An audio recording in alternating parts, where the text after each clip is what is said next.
a big one.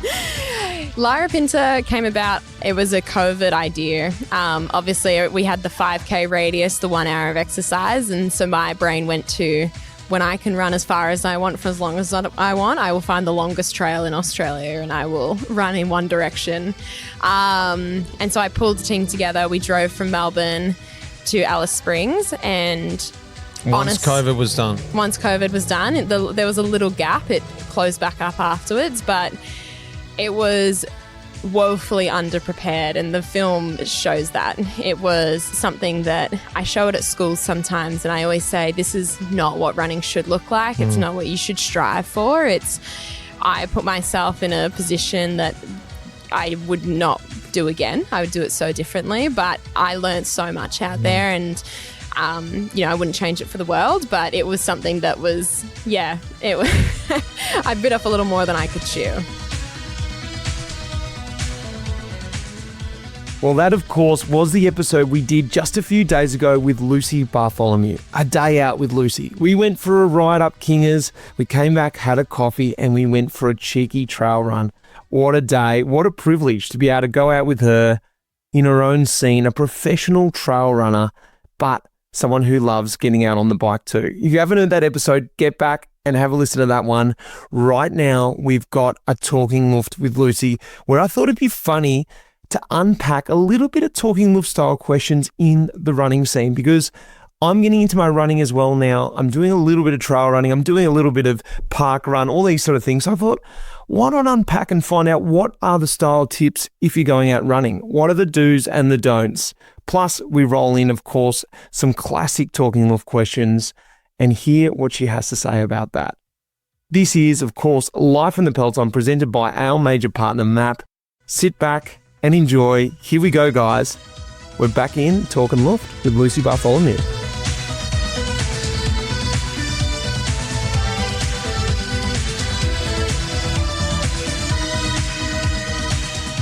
Well, this is something new. Talking Luft with an ultra trail running professional, Lucy Bartholomew. Welcome to Talking Luft. Thank you. I have a question to begin. What is a luft?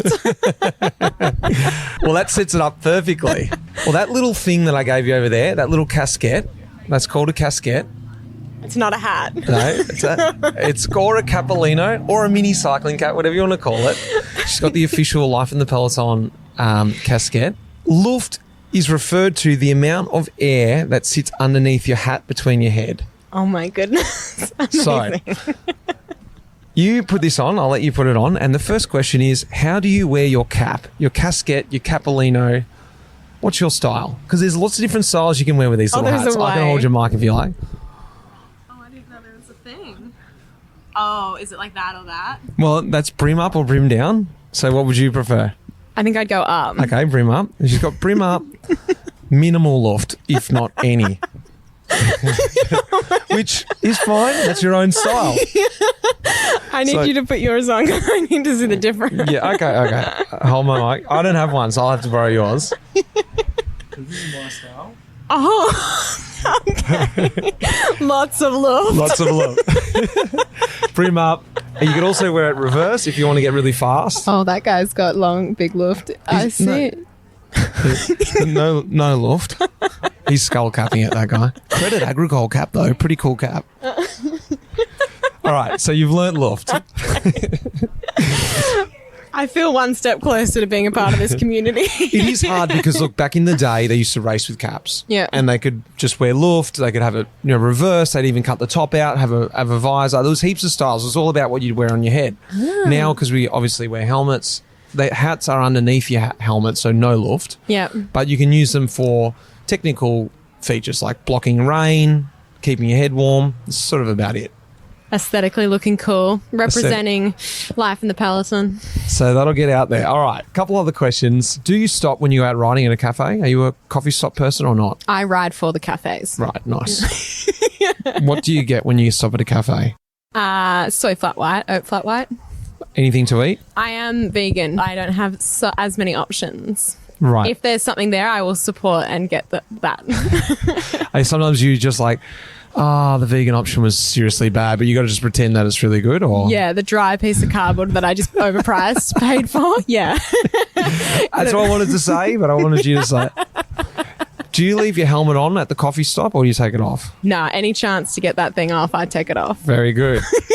Anyone out there who's doing that, don't do that.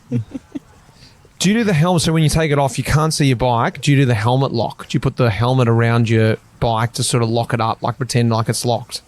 No. No, you don't know that? No. Well, being back in Melbourne, you don't sort of want to leave your bike out of sight. And I got too used to doing that in Europe. You're like, whatever, it's a team bike if it gets stolen, and which it never did. But what I'm noticing is a lot of people they put their helmet around, they use it as like a lock, because someone can't just run up and then just take off with your bike. It'll be used as a lock. It's this theory, whether it works or not. I just wondered whether you did it. No. I like it though. Good thing to remember. Do you get involved with bunch direction dialect? Do you know what I mean? I've never ridden in a bunch. Really? No, I do one-on-ones. Oh, you're in for a treat then. I'm scared of those. They scare me. Well, because it's getting out of control. So Yeah. you've got car back, car up, you've got slowing, accelerating, easy, left, right, single file, like there's that many directions. I'm just like, do I not have eyes? Can I not see there's a corner in front? So, I'd love if you did that while trail running. Rock, rock, rock. log, yeah. Left, you're like, that's the only way. Okay, that would have been a good one. So running fashion. There's some things that I don't know. I've done cycling fashion. I've got my opinions on that. So I thought we'd get into running fashion. Let's go to shorts. Okay. What's the go for you? Or the go, what's cool? Is it the split shorts? Is it bike shorts or like fitted active shorts? Oh, yeah. No, not them. Bike shorts without a chamois, that is. Are you wearing the standard mid-quad square short? Like the sort of... Yeah. Don't know how to call Bit it. more board shorty. Yeah. Yeah. Or the skort. Oh, skirts are very vintage. You'll get a lot of respect, but you're not trendy right now. I'm like more of the split short. Yeah, nice. Yeah, old school. Yeah, I like the old school feel. Tight Like shorts. old school split right up to the band. Less split than that. Yeah, we're working our way in trail running. We're becoming more and more open to the split. That's just more marathon cross country, is it? Yeah, and as they come across to our sport, we're starting to think it's cool. Yeah, okay. And it's fast. Nice. I've just got myself a better set of splits. They're pretty rude, so I'm going to... They're not here today. I was a bit embarrassed to wear them in case they weren't right. Shoes. Now, something that I do, and I don't know whether it's right or wrong, trail shoes on the road.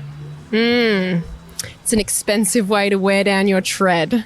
Yeah. Not because I want to, but sometimes you've just got to do it. Yeah, I understand. But if you see someone doing that, are you like, you're in the middle of Melbourne, they're in trail shoes, you're like, what are you doing? There's a certain level of trail shoe. Solomon has a shoe called the Speed Cross, which is made for the Welsh fells. And when I see people running around Melbourne CBD in them, I cry a little bit. It's like really expensive rubber, isn't it? I'm like, you're not going to budge off that cement for sure. You're grip and rip. It's like doing a road ride on a mountain bike, I guess. Yeah. Okay. Sock length. Is it no sock, hidden, anklets, mid-crew, boot sock, mid-calf or over the calf? What's the correct length? Definitely not hidden or ankle socks. Okay, good. Yeah, no, it's a crew. Crew socks are what I wear. Yeah, right. Yeah. Nice. Yeah. Okay. Nothing higher. We don't do and especially in the triathlon world, they wear calf sleeves and stuff, and that's just wanky for us. Over the calf, yeah. Yeah, no. Headwear. Cap, forwards or backwards? And why either or? So I'm a cap. Oh, I can't say that because I finished UTMB with my cap backwards, but I was wearing my cap backwards because I was about to put a head torch on. Right. And so over the there's a visor, I reason. couldn't see anything. Yes. Do some people think, because this is a theory in cycling, is that they go, it's like a switch. You're turning the switch to go fast. You're putting the brim at the back because it's okay. more aerodynamic. Whether that's true or not. Yeah. I was wondering whether people are like, it's go time, hat backwards. Yeah. Honestly, I'm not doing it for that reason. Okay. I'm slowing at that point. So you need to speed up. So anything I can do. Well, it's still go time then. Yeah, but definitely. I thought you were going to ask if we wear visors or anything, and I was like, we're not tennis players. Yeah, okay. Well, my next one was headbands. Oh, making a comeback. Yeah? Yeah, Nice. and especially the tied up, that you can just tie at the back. Like Agassi style, I guess. Yeah, we're starting to see that, and I'm about it actually. Nice. Yeah, it's coming around. Good. I like that because I'm a big headbander. Headphones while running. Not frowned upon unless they're not in your ear. So the new bone conducting headphones are very much in vogue and much more appreciated by everyone on the trail using it. Right. So frowned upon if you're just wearing over ear AirPods. Yeah, or big Beats by Dre. Yeah, no. You're not making friends if you're Got the noise cancellation in your own world. Yeah, you want to hear what's around you. Hear the birds, man. Okay. What do you have playing when you're running in your headphones? Oh, gosh, it really depends on what I'm doing. If I'm running fast or if I'm just running easy. I always get competitive. Is it music or is it speaking? If I'm running fast, it's music. If I'm going easy, I'll listen to a podcast. Nice. Yeah. Oh, so you do that? Yeah. Audiobook? I've never done the audiobook thing. No. And same thing when riding. You headphones? Yeah, same thing. Yeah, I probably more am open to podcasts on the bike. Yeah, I think because I'm just a slower rider. Favorite training loop ever? Running and riding. Explain the loop because someone out there is going to know it. Okay. And run us through that loop. Let's do running first. All right. Oh, let's do riding first. All right. I can think of my riding because I haven't done that many rides. But I adored the ride I did from Girona to the Costa Brava coastline. Nice. I don't know exactly where we went, but it was a 100-kilometre loop. Costa de Mar, probably. Yeah, it went up over Els Angel. Els, yeah, and then to the coast. Wow, different loop. Yeah, it was my last long ride before the Nice Ironman, and we were meant to do an hour, and we ended up out for 4 hours, and it was just glorious. That was my favourite loop. Cool. On the bike, and running. Does the UTMB 100 miles count? It's a big loop. Can be any loop. Your favourite loop. Don't need to explain every detail of that one. Yeah, 10,000 metres of climbing, but big loop to commit to. Cool. I like it. All right, I've got a scenario for you. Oh, gosh. Yeah. You take off in a 100-miler. It thins out and everyone takes their pace. There's one particular runner that's been shadowing you ever since you started, but it didn't really bother you until now. Now that it's just you and them on the trail alone together. They're talking to you all the time, even though you don't answer, giving you kudos and just generally being annoying, which is ultimately starting to really get under your skin. You have a clear schedule in plan and a plan in place on how you want to tackle the first part of this 100. And clearly this person is pretty comfortable running at your pace and doesn't look like they're going to get distance anytime soon. You know you need to get free of them. You know that much. They're really beginning to throw you off your game. Do you?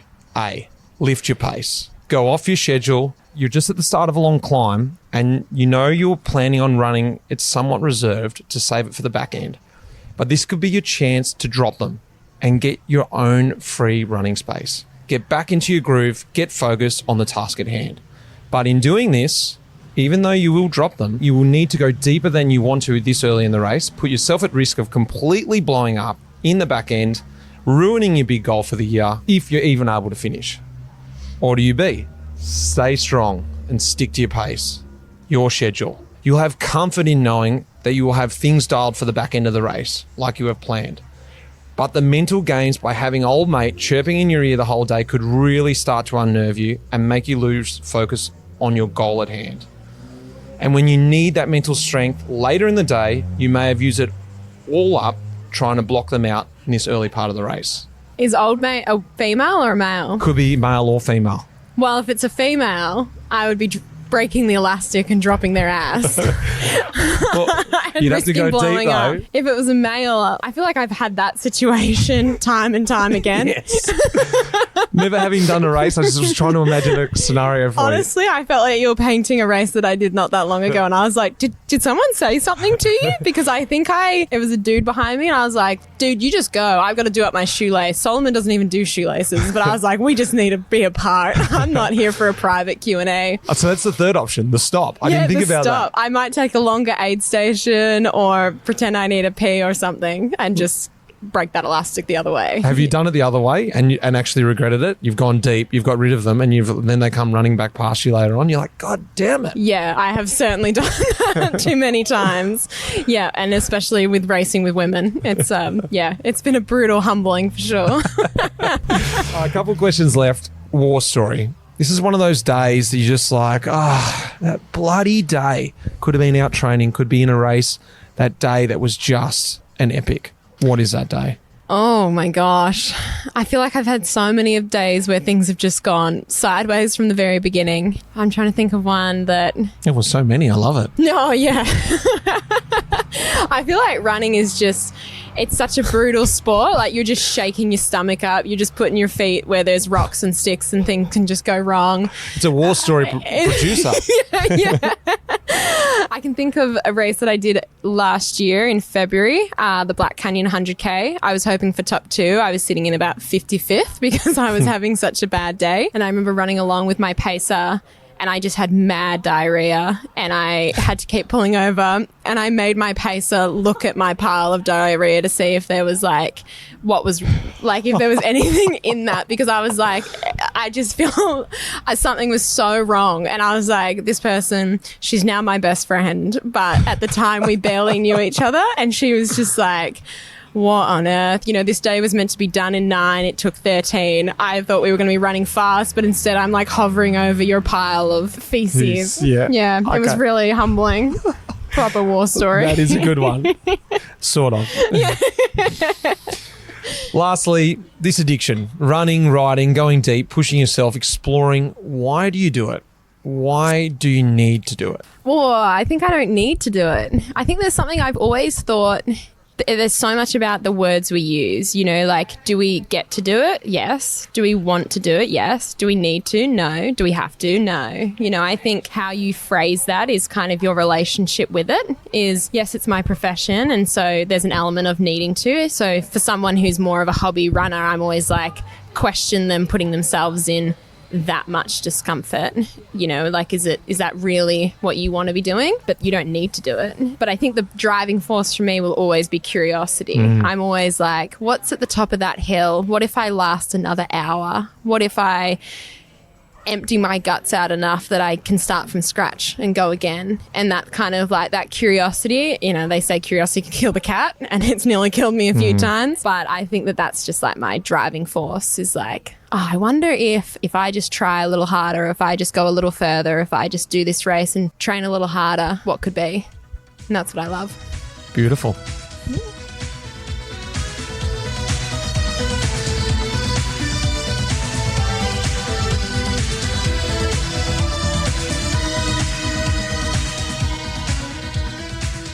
Just a classic Talking Luft.